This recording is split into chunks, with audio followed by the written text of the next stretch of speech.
Élevé,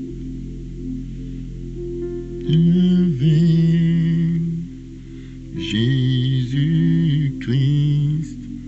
tu es glorifié. Jésus-Christ, tu es glorifié. Oui, Jésus-Christ, tu es glorifié. Jésus-Christ,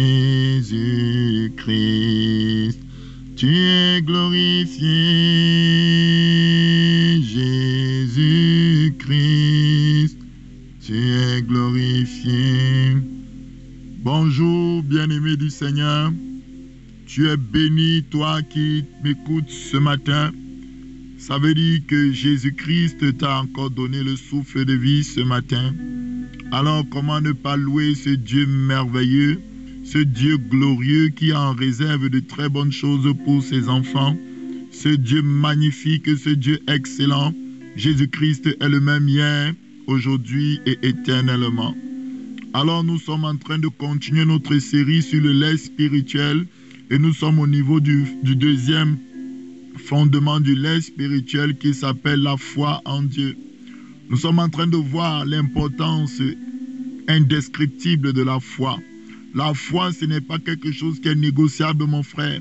La foi n'est pas optionnelle, mon frère. La foi est indiscutable devant Dieu. Sans la foi, Dieu ne peut rien faire dans ta vie. Sans la foi, Dieu ne peut rien faire dans ma vie. Dieu a besoin de voir la foi pour se manifester. Dieu veut tellement agir dans la vie des êtres humains, mais il a besoin d'un homme. Voilà pourquoi Jésus a dit, même dans l'Ancien Testament, Dieu a dit dans l'Ancien Testament, je cherche un homme qui se tienne à la brèche, c'est-à-dire quoi? Un homme de foi. Jésus-Christ a dit, lorsque je viendrai, trouverai-je encore la foi? Souvenez-vous, lorsque je viendrai, trouverai-je encore la foi? Il a besoin de la foi pour manifester ses œuvres. Il a besoin d'un cœur rempli de foi, d'un cœur rempli de conviction pour manifester ses œuvres, mon frère, ma soeur. Écoutez cette parole ce matin. Alors hier, nous avons vu Abel qui a offert des sacrifices et son sacrifice a été accepté parce que la Bible dit il a offert par la foi. Ce n'était pas le cas de Caïn. Donc, ce qui fait la différence entre le sacrifice d'Abel et le sacrifice de Caïn, c'est la foi que Abel mettait dans son cœur lorsqu'il offrait ce sacrifice. Et Dieu a agréé cette foi. Je vous ai dit aussi que la prière faite avec foi est exaucée. Toute prière faite sans la foi ne dépasse même pas le seuil de ta tête. C'est-à-dire que c'est les paroles simplement que tu libères comme ça, tu te fatigues pour rien. Jésus a besoin de la foi pour se manifester. Le bras de l'Éternel a besoin de la foi pour opérer. Voilà pourquoi la parole de Dieu nous dit, rendez votre foi active par la charité. Donc parce que la charité est le moyen par excellence pour mettre le bras de Dieu en mouvement. Quand je parle de la charité ici, je ne parle pas du fait simplement d'aller donner la nourriture aux gens, tout ça. Non, je parle de l'amour, l'agapao, l'amour de Dieu. Il faut être un homme qui aime Dieu. Il faut être un homme qui est attaché à Dieu. Alors tu vas te positionner aujourd'hui dans Hébreux 5. Nous sommes en train de parcourir plutôt Hébreux 11 tout entier. Et c'est par là que nous allons finir sur la foi.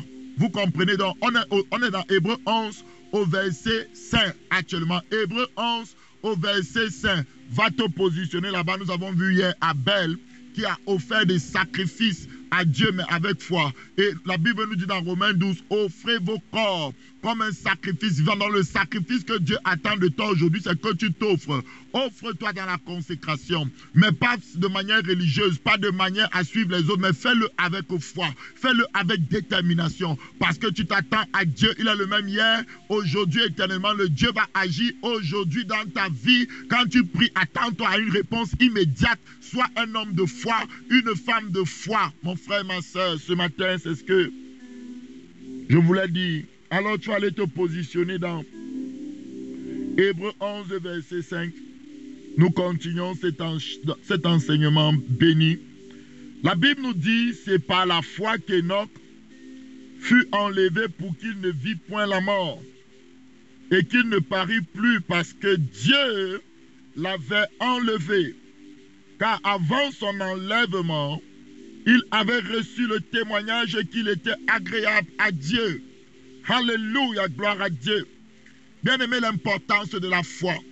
Vous savez vous-même qu'un jour viendra où notre Seigneur magnifique, notre Seigneur Jésus glorieux, le ressuscité, celui qui a vaincu la mort, celui dont la mort ne pouvait pas retenir. Lorsqu'il est mort, il est allé dans le séjour des morts. L'enfer a été ébranlé. La puissance des ténèbres qui se trouvaient dans le séjour des morts ont été ébranlées parce que le roi de gloire venait de faire son entrée dans le séjour des morts. Il les a dépouillés, il les a livrés publiquement par sa puissance éternelle, et il est ressuscité d'entre les morts le 3e jour, bien-aimé. Et la Bible dit que tous ceux qui croient en Jésus, un jour ou l'autre, reviendront à la vie, et ceux qui seront vivants monteront sur des nuées à la rencontre de Jésus le Christ, Jésus le Messie, Jésus le glorieux.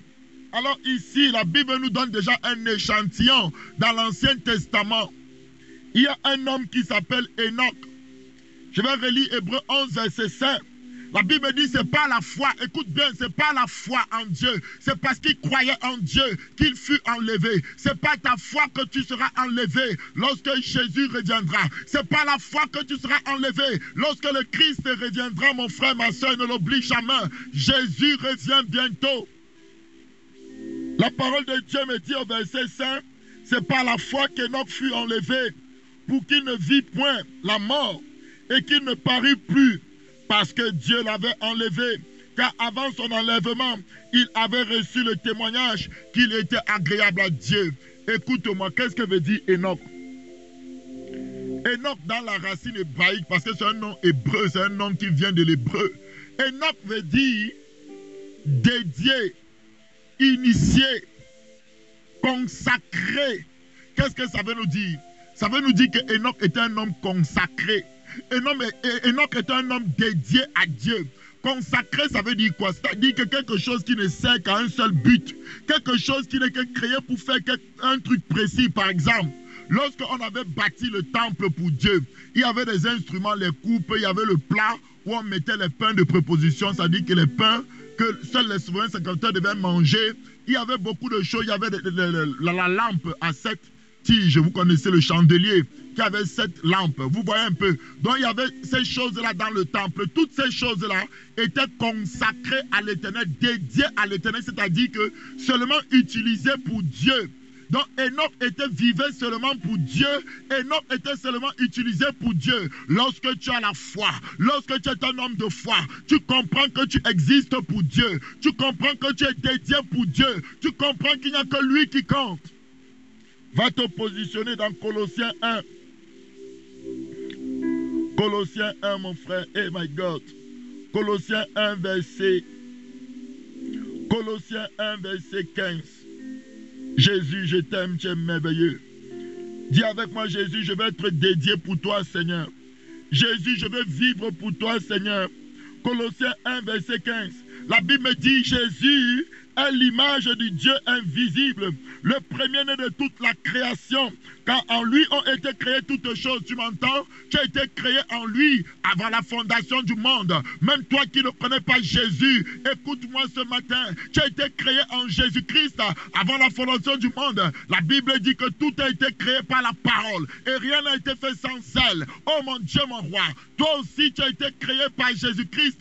Et ce matin, le Fils du Dieu béni vient te dire, oh Père éternel, il vient te dire, viens. Il vient te dire, écoute la voix de celui qui parle depuis le ciel. La Bible dit ici, au verset 16 de Colossiens 1, car en lui ont été créées toutes les choses qui sont dans les cieux et sur la terre, les visibles et les invisibles, trône, dignité, domination, autorité, tout a été créé par lui et pour lui.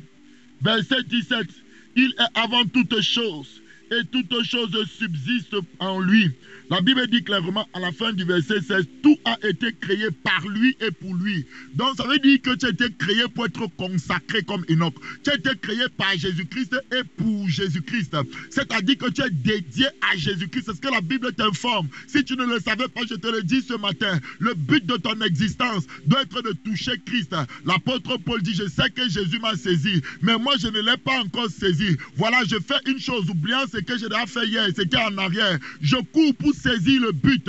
Oh, le but de la course, c'est Christ. La Bible dit que cherchez et vous trouverez. Cherchez quoi? Cherchez le royaume des cieux. Cherchez premièrement le royaume des cieux. Mon frère, la foi te poussera à chercher Dieu. La foi te poussera à vivre pour Dieu. La foi te poussera à être consacré matin, midi, soir. La foi, ce n'est pas quelque chose qu'on fait le dimanche et puis les autres gens s'occupent d'autres choses. Non, la foi, c'est une dédication. La foi, c'est une consécration. La foi ne nous quitte pas. La Bible dit le juste vivra par la foi. Tu penses à Dieu matin, midi, soir. Tu l'aimes matin, midi, soir. Dieu est dans ton cœur. Dieu est dans tes pensées. Dieu est ton but. Dieu est ton objectif. Tu fais tout pour le plaire. Tu fais tout pour toucher son cœur. Tu fais tout pour l'attirer. Oh Seigneur, mon Dieu, mon roi. Bien-aimé, ce matin, je vais te parler de l'enlèvement. La foi te fera quitter avec l'église du Seigneur. Toi qui fais partie de l'église, as-tu la foi? Jésus revient, mon frère, ma soeur. Ce monde passera. Alors Enoch était dédié. On va aller dans Genèse 5, verset 24 qui nous parle d'Enoch. Un petit verset mais qui en dit long. La Bible dit qu'il marcha avec Dieu. Je veux que tu dises, oh Seigneur, je veux marcher avec toi dans cette génération. Je veux vivre pour toi dans cette génération. Je veux être avec toi dans cette génération. Enoch marcha avec Dieu. Puis il ne fut plus parce que Dieu le prit. Et Jésus de Nazareth. Enoch marcha avec Dieu. Puis il ne fit plus parce que Dieu le prit. Enoch marcha avec Dieu. Puis il ne fit plus parce que Dieu le prit. Dieu a aimé marcher avec Enoch. Dieu a vu sa foi. Dieu a vu sa détermination. Dieu a vu ses larmes. Dieu a vu son désir de le toucher. Dieu a vu comment Enoch faisait tout pour être avec lui. Dieu a dit non, je vais te prendre. Maintenant l'heure est venue où je te prendrai avec moi. Où je te prendrai avec moi. Jésus a dit, je les ai donné ta gloire. Afin qu'on soit un. Afin que là où je suis, mon serviteur soit aussi. Jésus ne veut pas qu'il y ait une distance entre toi. Jésus veut qu'il y ait la consécration. Jésus veut que tu marches avec lui. Jésus veut que tu le serves de tout ton cœur. Jésus veut que tu aies l'intimité, que tu aies des temps d'intimité, que tu le recherches dès le matin, tu le recherches à midi, tu le recherches le soir, comme Daniel qui pouvait prier 3 fois par jour. Oh Daniel, pourquoi tu pries comme ça? Pourquoi tu cherches Dieu comme ça? Oh mon frère, tu ne sais pas, ce Dieu m'a touché, ce Dieu est mon amour, ce Dieu est mon objectif, je l'aime, il est merveilleux, il est glorieux, il est magnifique. Oh mon frère, mon soeur, quelles que soient les souffrances par lesquelles tu passes, regarde à Jésus. Ne te détourne pas de Jésus comme Étienne. On est en train de le lapider, mais la Bible dit les yeux fixés au ciel, il vit Jésus. Regarde au ciel, regarde à Jésus parce que tu n'es pas de ce monde. Tu n'es pas d'ici, tu es d'en haut. Jésus a dit, je ne suis pas d'ici, je suis d'en haut. Les gens pensaient qu'il blaguait. Jusqu'au jour où il est ressuscité, les nuées sont venues le prendre, il est remonté de là où il était. Voilà pourquoi toi aussi, si tu vis dans ce monde comme si tu étais du ciel, si tu vis dans ce monde comme si tu n'appartenais pas à ce monde, mais tu as cette espérance en toi et tu te sanctifies tous les jours. Car l'apôtre Jean a dit, nous qui avons cette espérance, c'est-à-dire que lorsque Christ paraîtra, nous serons tels qu'il est. Parce que actuellement, nous sommes enfants de Dieu. Mais ce que nous serons lorsqu'il paraîtra sera autre chose. Nous allons revêtir le corps de gloire. Nous allons revêtir le corps incorruptible, le corps de la résurrection. Et nous allons monter sur des nuées. Pourquoi nous allons monter sur des nuées? Parce que nous ne sommes pas d'ici. Nous sommes étrangers et passagers sur la terre. Nous ne sommes pas de cette vie. Nous avons la vie éternelle en nous. Nous avons une autre vie en nous, mes frères, mes sœurs. Eh, Seigneur mon Dieu, mon roi, tu es merveilleux, tu es glorieux. Enoch eut la foi. Enoch crut en Dieu. Et Dieu a dit, ouh, je l'enlève. Il est avec moi maintenant. Oh my God. Il a été enlevé. Toi aussi, tu seras enlevé. Bien-aimé dans le nom puissant de Jésus. Alors, tu vas aller te placer dans 2 Corinthiens 14 au verset 15. 2 Corinthiens 5 plutôt, pardonne-moi, 2 Corinthiens 5. 2 Corinthiens 5, verset 14 à 15. 2 Corinthiens 5, verset 14 à 15. Car l'amour de Dieu nous presse, parce que nous estimons que si un seul est mort pour tous, alléluia, tous dont sont morts. Jésus-Christ est mort pour toi. Voilà pourquoi l'évangile va toujours toucher mon cœur.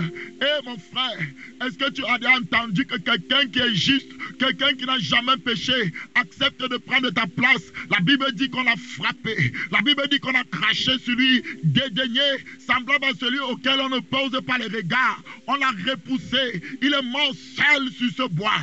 Il est mort seul. Il a porté seul ton péché dans son corps. Il a porté seul tes douleurs dans son corps. Il a porté seul tes maladies dans son corps. Il t'a aimé au point de se livrer. Il dit, on ne me ôte pas cette vie, mais je la donne. J'ai le pouvoir de la donner et de la reprendre. Mais pour Herman, mon fils, je donne ma vie. Pour Herman, mon fils, je préfère être faible. J'accepte que ma créature me frappe. J'accepte que ma créature que j'ai créée me crucifie. J'accepte d'être faible pour que Herman ne soit fort. J'accepte d'être faible pour que mon frère, toi et moi, toi qui m'écoutes ce matin, tu sois fort. C'est ce que Jésus a dit à la croix.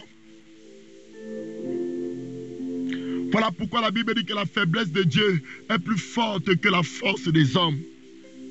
L'apôtre Paul dit au verset 14 de 2 Corinthiens 5, car l'amour de Christ nous presse, parce que nous estimons que si un seul est mort pour nous, pour tous sont morts. Paul dit qu'il ne vit plus.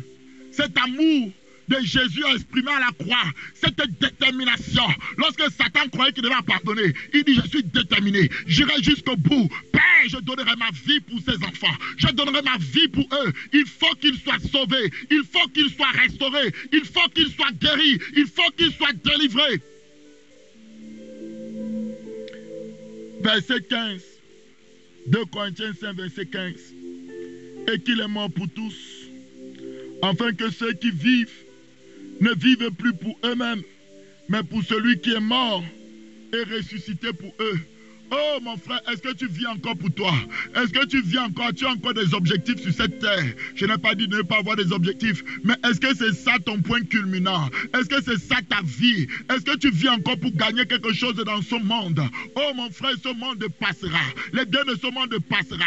Les choses de ce monde passera. Mais Christ vit éternellement. La Bible dit, l'a dit à Jean, j'étais mort, mais voici je suis vivant. Au siècle des siècles, je t'annonce la vie éternelle qui est auprès du Père, qui se manifestait devant les hommes. Je t'annonce la vie qui est auprès du Père, qui est venue sous forme de lumière. Et en elle, il y avait la vie des hommes. Je t'annonce Jésus-Christ, celui par qui le monde doit être sauvé, celui qui sauve parfaitement. Quiconque invoquera son nom ce matin sera délivré et sauvé. Et si tu vis maintenant pour Jésus. C'est ça la foi. La foi te fera comprendre que si je vis, si je respire ce matin, c'est pour parler de la beauté de mon Seigneur. Si je respire ce matin, c'est pour obéir au Seigneur. Yahweh Jireh, qu'est-ce que tu veux que je fasse? Parle, ton serviteur écoute, comme avait dit Samuel.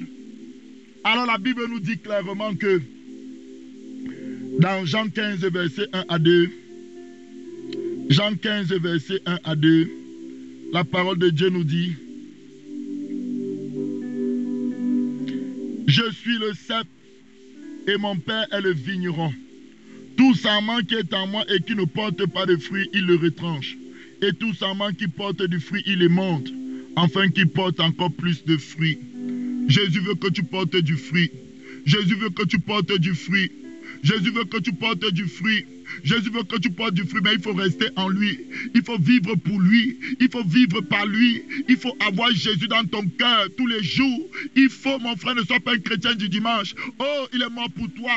Oh, il est mort pour toi. Il a prouvé son amour. Qu'est-ce qu'il ne va pas te donner? L'apôtre Paul dit, si Dieu n'a pas épargné son propre fils, est-ce qu'il y a quelque chose qui va nous refuser? Oh, Jésus est ce que Dieu avait de plus précieux au ciel. Et c'est ça que Dieu a donné pour nous. Dieu a tant aimé le monde qu'il nous a donné le meilleur de ce qu'il a fait. Alors toi aussi, tu dois donner le meilleur de ce que tu es à Dieu. Tu dois donner toute ta vie et Dieu va consumer cette vie pour que l'homme nouveau puisse paraître. Dieu va crucifier, Dieu va magnifier sa gloire au travers de cette vie. Oh Seigneur, tu es merveilleux, tu es glorieux, tu es magnifique et tu es excellent. Alors pour chuter, on va lire 2 versets et puis on va prier pour les malades. Si tu m'écoutes ce matin et que tu es malade, pendant que je prêche comme ça, Tu peux déjà commencer à lancer ton témoignage. Ta douleur est partie. Je te dis la vérité. Je te parle de la part de Dieu. Vérifie, ta douleur est partie. Le Seigneur est en train de te guérir. Le Jésus qui est ressuscité te guérit. Il ne s'amuse pas. Il guérit les malades. Il est le même hier, aujourd'hui, éternellement. Écoute donc cette parole. 1 Thessaloniciens 4, versets 13 à 18. Note toujours les versets bibliques que je donne.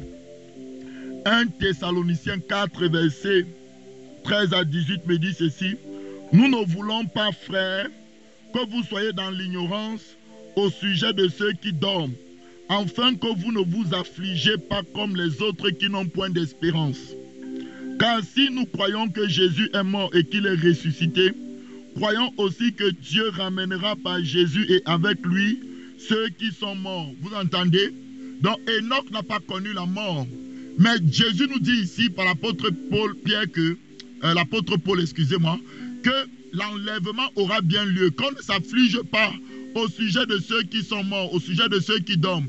Peut-être, maman, toi qui m'écoutes, tu as perdu un enfant et tu n'es pas consolé. Je veux te dire, si tu étais en Dieu, si ton fils était chrétien, si ton fils avait accepté Jésus, il est auprès du Seigneur aujourd'hui, quelles que soient les circonstances de sa mort, quel que soit, même s'il est mort jeune, si tu avais perdu ton père, ta mère, toi qui es orphelin, je veux te dire, s'ils étaient chrétiens, mon frère, la mort est un gain pour eux. Ils sont au ciel aujourd'hui, auprès de notre merveilleux Seigneur Jésus de Nazareth.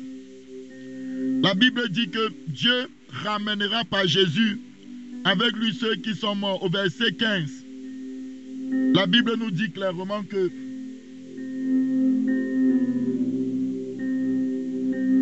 voici en effet ce que nous déclarons d'après la parole du Seigneur. Nous les vivants restés pour l'envènement du Seigneur, c'est-à-dire l'enlèvement, nous ne dévancerons pas ceux qui sont morts. Verset 16, car le Seigneur lui-même a un signal donné à la voix d'un archange et au son de la trompette de Dieu descendra du ciel et les morts en Christ ressusciteront premièrement. Alléluia. Dieu nous fera monter sur des nuées. Nous ressusciterons, mon frère, ceux qui seront morts si Jésus tarde à venir et que nous mourrons.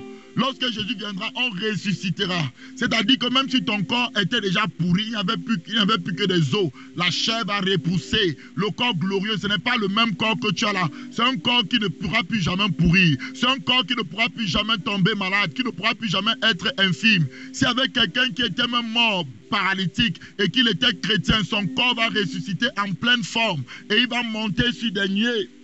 Ça sera magnifique et glorieux. La Bible dit ensuite, nous les vivants qui sont restés, nous serons tous ensemble enlevés avec eux sur des nuées à la rencontre du Seigneur dans les airs. Et ainsi nous serons toujours avec le Seigneur. Donc maintenant, il y a ceux qui sont morts en Christ, il y a ceux de cette époque-là qui seront vivants. Et aussi seront transformés en un clin d'œil. Et ils vont monter sur des nuées à la rencontre du Seigneur parce que le Seigneur ne va pas poser ses pieds sur le sol de la terre, mais il sera dans les airs. Et c'est nous qui allons monter pour aller le retrouver. Et la Bible dit, consolez-vous donc les uns les autres par ces paroles. Jésus est le même hier, aujourd'hui et éternellement. Qu'il te console, toi qui as perdu un être cher. Le dernier verset de ce matin, l'importance de la foi. C'est avec la foi que tu seras enlevé. Si tu es comme Zacharie, que tu te sanctifies, tu sais Dieu, mais tu n'as pas la foi, fais attention. Tu risques de ne pas être enlevé ce jour-là, car Jésus dit que je vomirai ceux qui sont tièdes. Fais attention, mon frère. Ce n'est pas parce que tu ne pêches pas que tu te sanctifies, que tu es avec Dieu. Tu dois te rassurer que tu as la foi. Tu dois te rassurer que tu es toujours bouillant pour le Seigneur, que tu le crois en lui de tout ton cœur et que vraiment tu t'attends à lui lorsque tu pries. Alors Jean 11, verset 25 à 26 nous dit,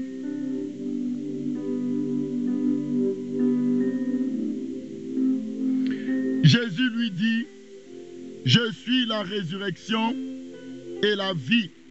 Celui qui croit en moi vivra quand même il serait mort. C'est ce qu'on a lu là-bas, les morts en Christ, qui ont cru en Jésus ressusciteront, vivra. Et la deuxième partie, verset 26, et quiconque vit et croit en moi ne mourra jamais. Crois-tu cela? Cette parole va se réaliser pour ceux qui seront vivants le jour de l'enlèvement, de l'avènement du Seigneur. Les chrétiens qui seront vivants en ce temps-là et qui vont être changés en un moment n'auront jamais connu la mort de leur vie. Parce qu'ils ne pourront plus jamais mourir. Ils vont directement quitter du corps corruptible qu'ils ont, donc du corps faible qu'ils ont, au corps incorruptible, au corps glorieux. Et ils ne vont jamais mourir, ils ne connaîtront jamais la mort. Mais ceux qui sont morts avant l'avènement du Seigneur ressusciteront. Donc c'est ce que Jésus dit dans Jean 11, verset 26 à 27. Je relis encore.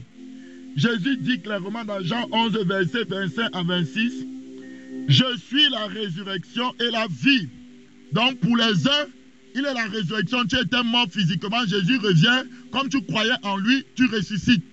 Pour d'autres, il est la vie aussi parce que quand maintenant vous êtes vivant, vous croyez en lui, lorsqu'il revient, vous êtes encore en vie, vous entrez dans la vie directe, vous entrez dans le corps glorieux, vous entrez dans l'éternité et vous montez sous des nuées. Nous tous nous montons.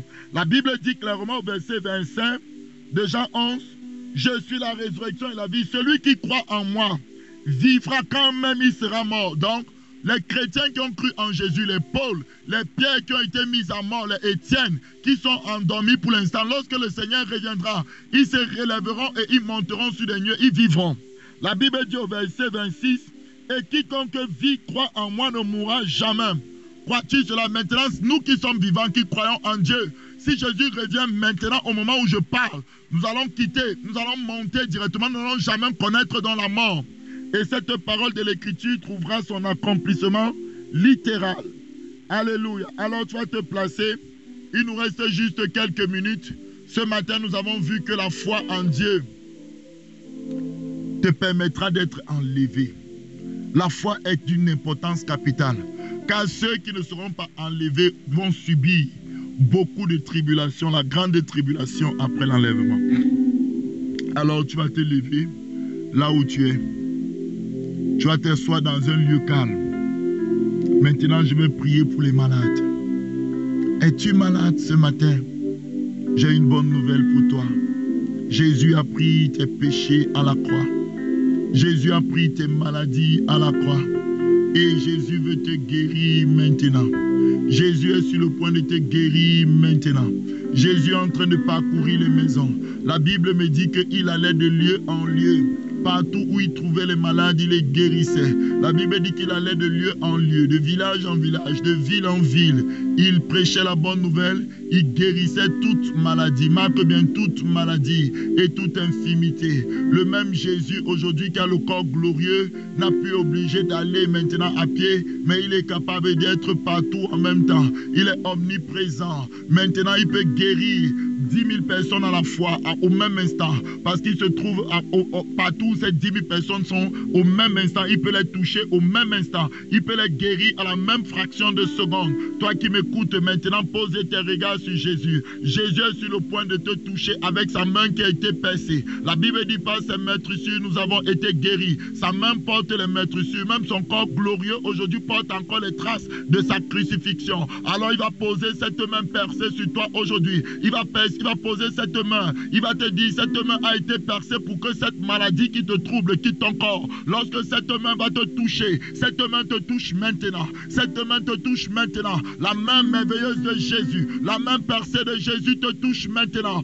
Toi qui étais malade, cancer, disparaît de corps. Maladie, oh my God. Toute forme de douleur dans le corps disparaît. Arthrose, mal des os, mal des yeux, quelle que soit ta maladie, Jésus te touche avec sa main de miséricorde. Jésus te touche avec sa main de compassion. Reçois ta guérison. Reçois ta guérison. Reçois ta guérison. Reçois ton miracle ce matin. Jésus te visite.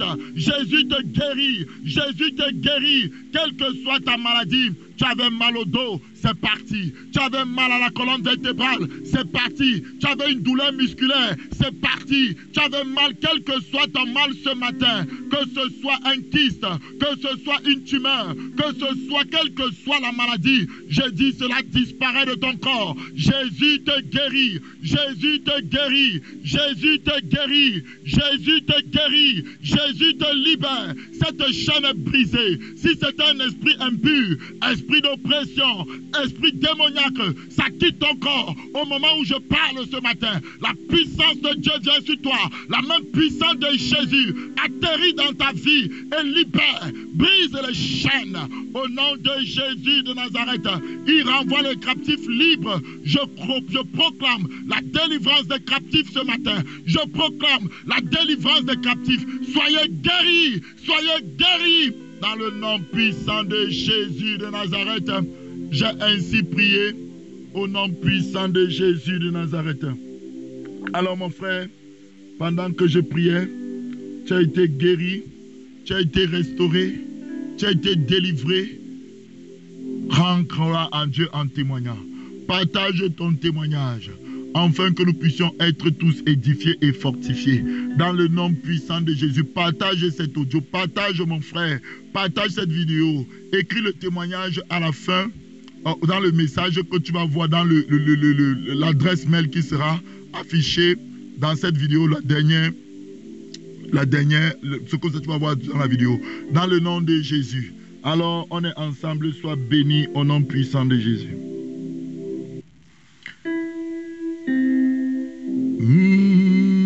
Tu es élevé, Saint-Esprit, tu es glorifié, Jésus-Christ, tu es glorifié, Jésus-Christ, tu es glorifié.